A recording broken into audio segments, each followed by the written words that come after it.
और उसी परिवर्तन के परिणाम तो आप लोग खुद बैठे हो। उदाहरण देने की किसकी आवश्यकता है? आप भी तो इन्हीं परिणाम की, इन्हीं का देन हो।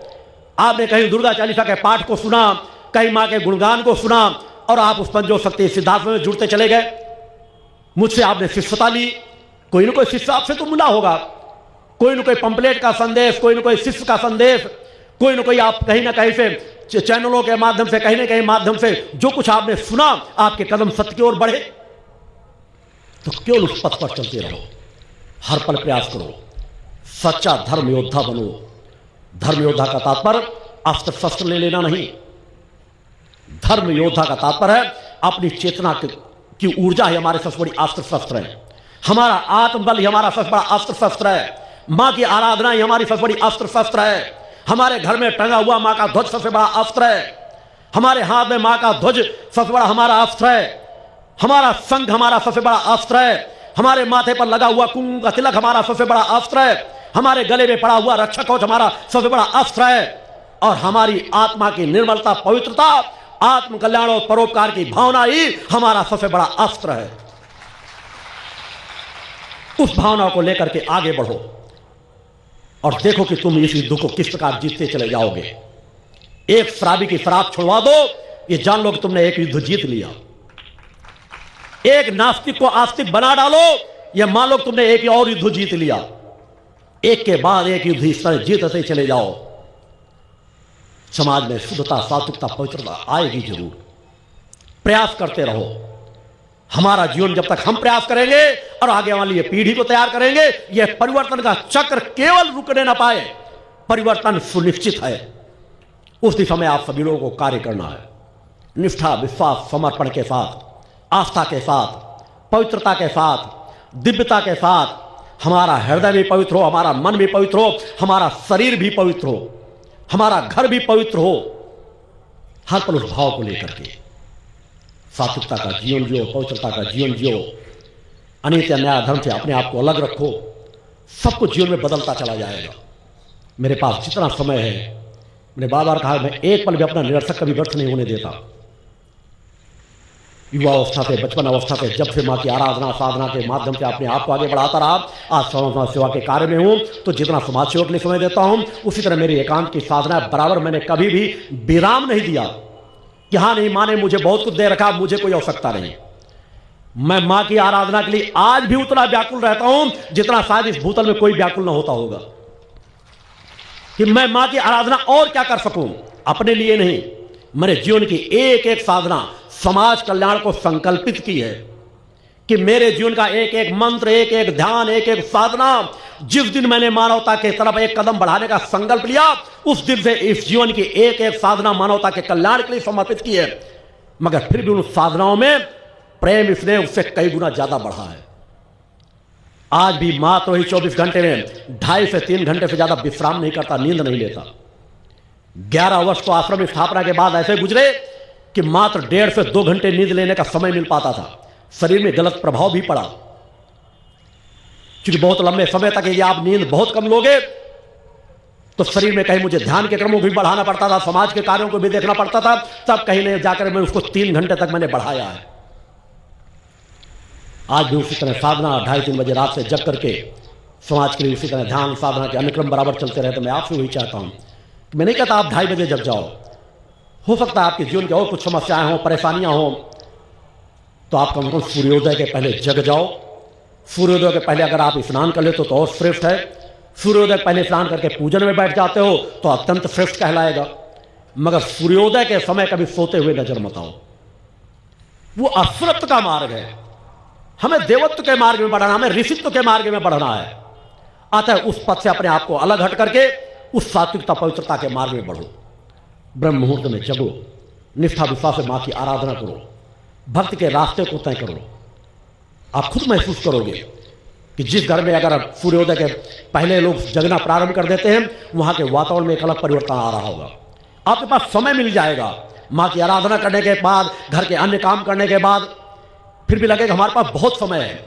बच्चों के लिए पढ़ने का ज्यादा समय मिल जाएगा कि विद्यालय जाने के पहले मुझे पास 1 घंटे समय में 1 घंटे पढ़ सकता हूं। अगर गधों की तरह पढ़ करके सोते रहे कि 8 बज रहा है, 9 बज रहा है, तो फिर उठोगे और जल्दी जल्दी बाथरूम जाओगे, एक दो ब्रश मारोगे, एक डिब्बा पानी इधर से, एक डिब्बा पानी उधर से, कपड़े पहनोगे, नाश्ता बिल्कुल जानवर की तरह करोगे और दौड़ पड़ोगे ऑफिस की ओर, दौड़ पड़ोगे विद्यालय की ओर। इसे भागा दौड़ से बचो। परम सत्ता ने बहुत समय दे रखा है, हर कार्य को करने के लिए पर्याप्त समय है, सिर्फ ब्रह्म मुहूर्त में जगना प्रारंभ कर दो। अंतर समाज को सूरज की ओर जा देखते देखते मात्र 10-12 वर्षों में इतना बड़ा पतन हो गया कि पहले 7 बजे दुकानें खुल जाती थी, अब 11 बजे के पहले तो दुकानों के ताले खुलते ही नहीं है।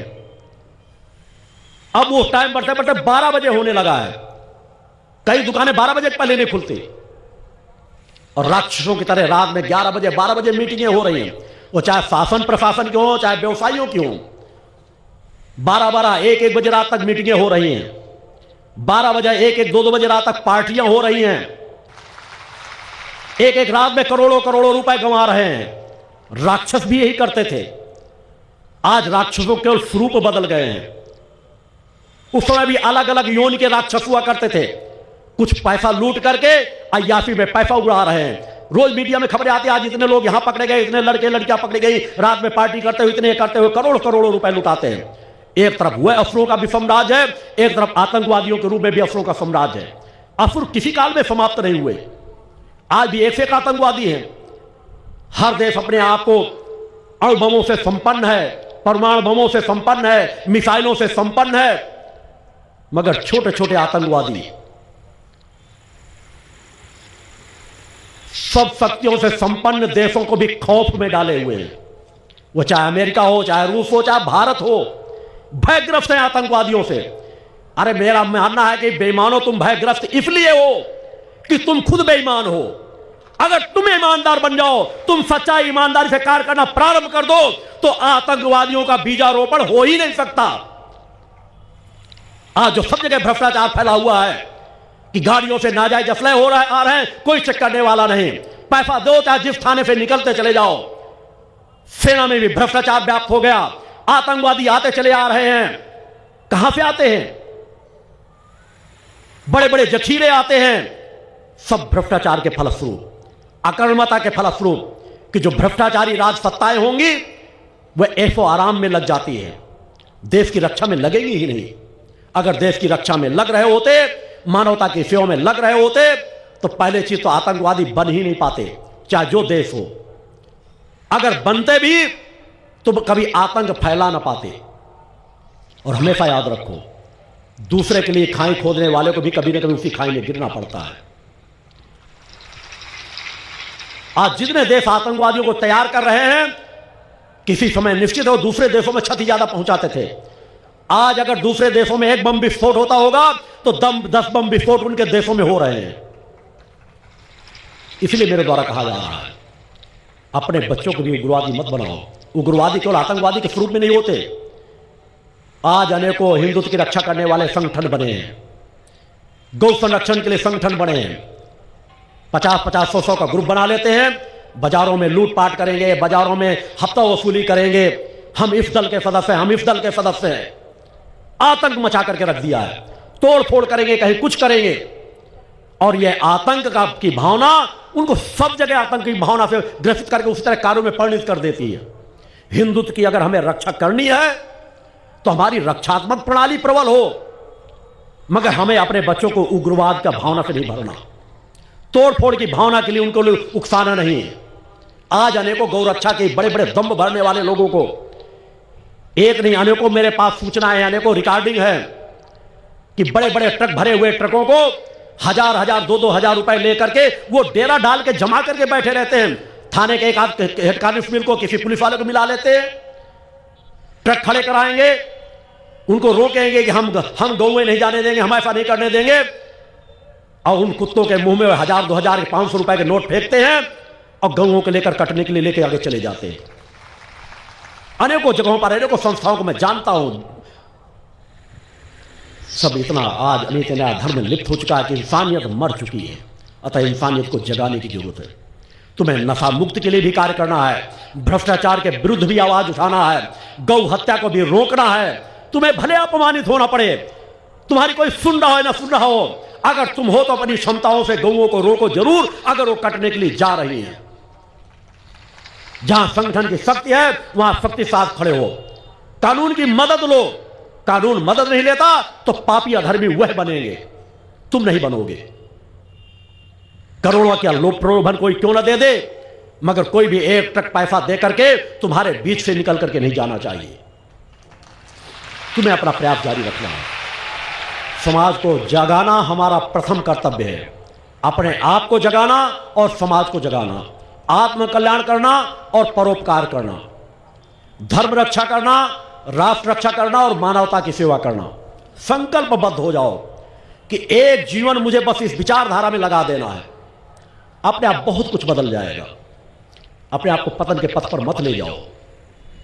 अपने आप का कल्याण मैंने कहा इसलिए कहा, अपने आप का स्वयं के द्वारा स्वयं का कल्याण करो और उसके लिए छोटी छोटी चीजों में सुधार करो, परिवर्तन करो कि निरर्थक चीजें हमारे आसपास के परिवेश में न हो। आज जिन घरों में शुद्धता सात्विकता है वहां छोटे छोटे बच्चे जगते हैं या बात करते हैं तो उनके मन मस्ती में कहने के दुर्गा चालीसा का पाठ चलता रहता है, जय माता की जय घोष चलता रहता है, कोई ना कोई मंत्र मन के अंदर चल रहा होगा। और 24 घंटे अगर आप फिल्मी गीत या इस तरह के वातावरण में रखोगे तो जब जगोगे तो कोई ना कोई फिल्मी गीत आपके मन मस्तिष्क में चल रहा होगा। अतः शुद्धता सात्विकता पवित्रता का जीवन जियो। आपको कैसा जीवन जीना है? शुद्धता सात्विकता पवित्रता का जीवन जीना है। नशे मान से मुक्त चरित्रवान बन करके जीना है। जाति भेद छुआछूत को मिटाना है। नारी का सम्मान करना है। दहेज प्रथा के लिए अपनी पूरी क्षमता से रोकने का पूरा प्रयास करना है। नशा मुक्त के लिए पूरा कार्य करना है।